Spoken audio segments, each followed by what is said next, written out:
Jon Rahm gets it done in very impressive fashion. Amazing. Let's tee it up.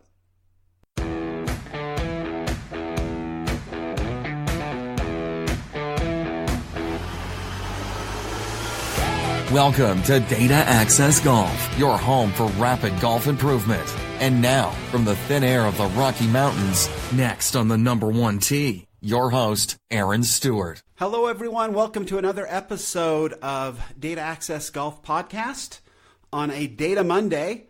Thank you for joining us. Hopefully, you got to watch a little of the Hero World Challenge over the weekend. I thought it was pretty great golf. Fun to watch those guys playing kind of in these off seasons, and I think that Tiger's little tournament is very interesting to watch. You have so many good players playing in there. So obviously Jon Rahm, congratulations, really played well. He is an ASU grad, so go Devils. I did my graduate work there. Love the Sun Devils, and so good for him. Great to watch him play. So kind of wanted to get in some of the data then of his win and kind of who he is and how he's playing. So I wanted to start there. First off, rounds of 71, so kind of got off to a slow start. Then 63, which kind of threw him right into the mix, right at the top there. 69 and finished with a 65. So very impressive. Kind of ran away with it there at the end as my local favorite, Tony Finau, sort of faltered there a bit. There was a three-stroke swing there on, I think, the 16th hole. So was definitely pulling for my good friend Tony, but didn't work out. But again, if Sun Devil can win it, then great. Good on you. So a couple of things that I wanted to bring up on Jon Rahm is, first and foremost, if we look at his stats, his PGA Tour stats, the thing that really jumps out at you, he's got 2 PGA Tour victories already. He's got 3 international victories. His highest FedEx Cup ranking as far as finish goes was 5th, which again, he's only been on tour a couple of years, right? So that's kind of amazing. He's broken through. He's been awesome and super consistent, which is great. As far as consistency goes, y'all know that I like to look at cuts made. Well, he's played in 56 events, and he's made 48 cuts. So that's a pace of about 86%. So again, very, very impressive play. He came out, everybody kind of knew that he was going to be something coming out of college, or at least everybody supposed that he was going to be something coming out of college. And he's definitely one that has not wilted and has played exactly like everybody thought he would. And frankly, not many do out of college. So really impressive and a great win for him for sure. The thing that really jumped out at me is, again, we know he's only been a couple of years on tour. He is already, his total money is already over $11 million. So pretty amazing and something else. So really congratulations to Jon. There's one thing that I found a little weird on golf.com, though, and I'm just going to throw it out there because it kind of bothers me a bit, but that it seems like any time we talk about a player, this is more on sort of golf.com. I guess Golf Channel sometimes does it as well, but when you start reading about a specific player and you want to kind of look at him and kind of get some information on it, somewhere in there's always like some kind of a weird link to pictures with them and their significant other, which is, I guess they wouldn't put it up there if people weren't interested in that, but I always find that to be a little odd. So for whatever that's worth, I wanted to get kind of into Jon Rahm's swing a little bit, because I think there's some things that we can learn from his swing. First off, he's a big guy, right? He's just a big dude, but he has a very, very short golf swing. And it is, the first time I saw it, I'm like, you got to be kidding me. This young kid who can move it that far can really move the ball. And there's a couple reasons for that, again, based on what I can see. First off, he moves his body so well that a longer backswing, I think, might be a real problem for him, honestly. So that's the first thing. The second thing you'll notice is when he gets to the top of his backswing, he has really preset his wrist and really bowed his wrist, his lead wrist. Very similar to a Dustin Johnson who has a much longer swing. And this presetting of the wrist it's an interesting move. It's obviously one that now two very prominent players have on tour, especially to have it sort of preset up there. There's a lot of talk about knuckles down and stuff at impact. I'm not one that really buys into sort of all these conscious thoughts, all these conscious swing thoughts. So I don't like the idea of knuckles down and impact, because then you're thinking about something, and that goes into a totally different part of the golf swing where we cannot play conscious golf. It's a terrible place to play golf. So I don't care if that's your only swing thought. Now you're trying to time knuckles down.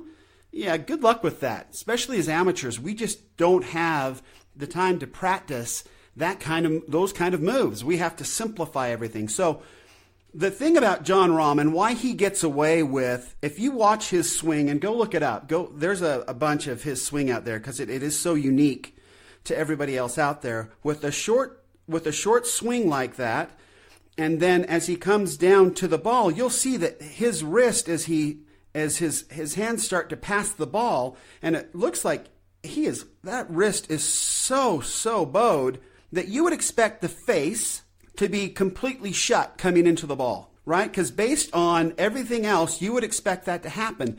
But the face is not. It does not match up with that bowed wrist. It's actually pretty square, which makes sense. He's a good driver of the golf ball. So how does he do that? Well, it comes to the fact that his body is so fast that he's opened up everything and kind of made it so it holds that face from closing, because his body has moved so fast and opened up and brought it through that the release has been held off. And that's how he gets away with that bowed wrist. Now, that's not a movement that I would recommend to any amateur.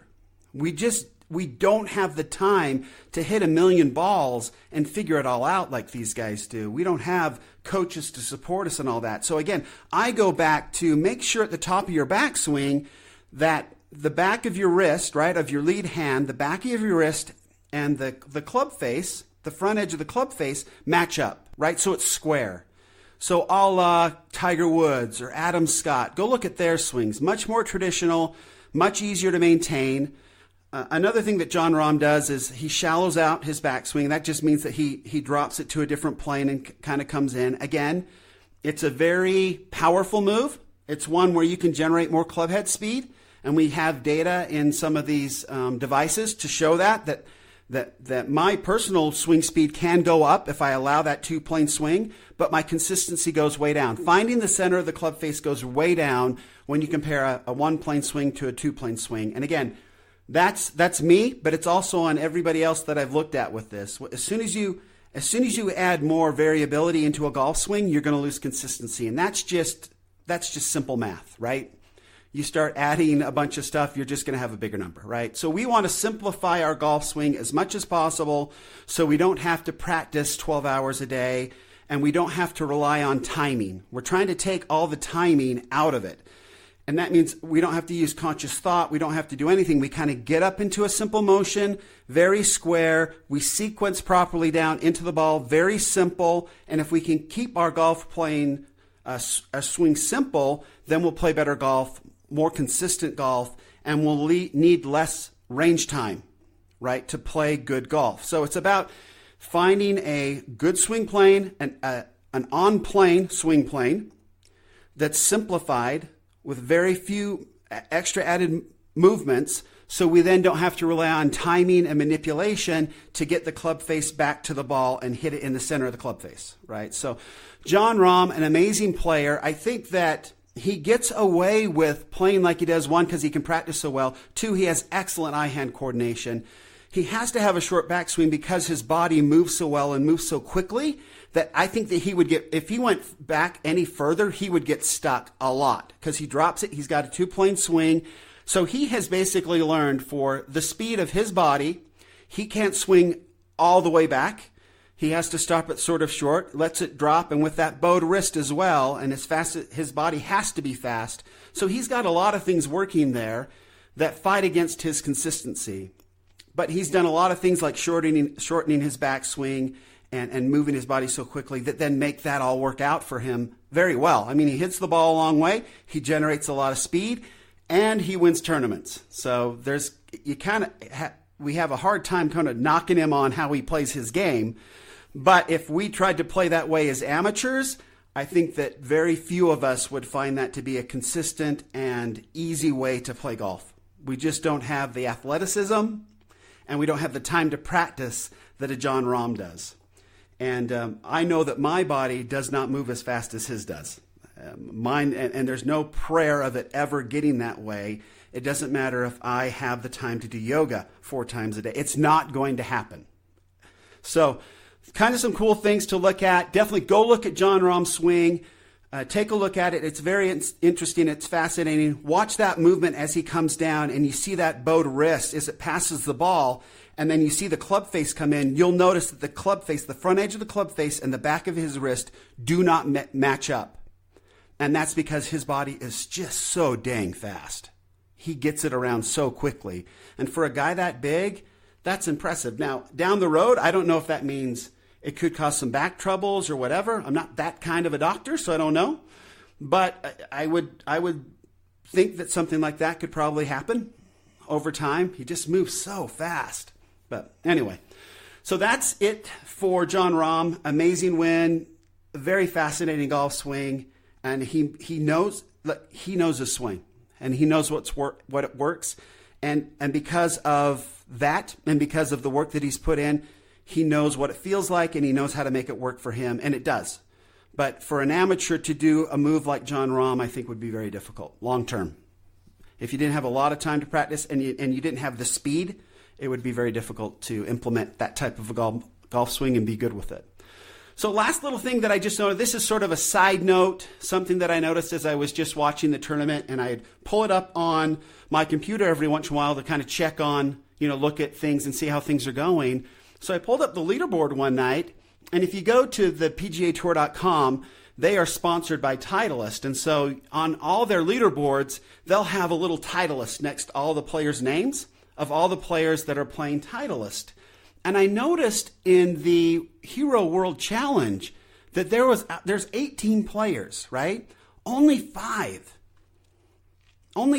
players of the 18 are playing Titleist balls. And that just, for somebody who was raised on Titleist, right? And if you found a Pro V1 out in the booger bushes, that was like gold, right? And when my kids were on the golf team in high school, they would rifle through my bag and take Pro Vs, right? Because they traded them one another, like prison and cigarettes, right? They'd trade these Pro V1s on the golf team for like different clubs and everything. I mean, Pro Vs were it. And so it just sort of freaks me out a little bit to see Titleist with, 5 out of 18 is 28%? So only 28% of those entered or playing in the Hero World Challenge were playing a Titleist ball. So, right? Does anybody else feel it's a freaky world we live in? What's going on around here? So, Bridgestone, I guess Callaway and TaylorMade are really making a dent in the golf ball industry. So it's completely fascinating. It used to be so easy to just go, you know what, Pro V1's the best ball, that's it. I played the B330 for a while, the Bridgestone, and then the dimple pattern got so ugly I couldn't play it anymore. So I went back to the Pro V1s, and I've been playing them since. But I also played the TaylorMade for a little while. I can't remember which ball it was. It was when they first came out. They're a great ball, a 5-layer ball. Dang, I can't remember the name of it, but great ball. I enjoyed that for a while. Back to Titleist because I can get my custom number and have my custom stuff put on it, where the other companies don't really allow that yet. I always play with a 78, which is, and this is here you go, guys. Here's a free one for everybody out there. You ready? Okay. Order golf balls with your wife's birth date on it, right? So I play a 7/8. My wife's birthday is July 8th. Okay? Every year. That's how that works. So July 8th. I look down at my golf ball. So when I'm trying to remember what my wife's birthday is, what do? I just remember my golf ball number. Done. So I look brilliant and never forget. When anybody asks me what my wife's birthday is, I just have to remember 7-8. That's the golf ball I play. And that's probably the number I look at the most. So, hey, so just do yourselves a favor. From now on, when the free customization stuff comes out, order a bunch of golf balls with your wife or your spouse's birth date on it. However you can figure that out, save your life a lot of grief. And that's just a freebie today on a Data Monday for all you listeners. All 7 of you. But there you go. There's a freebie. I hope you enjoy it. But anyway, that wraps it up for a Data Monday. As always, please remember and never forget, better data always means better golf. Thanks. Thanks for listening to Data Access Golf with Aaron Stewart. Check us out online at dataaccessgolf.com, and we'll see you on the next episode.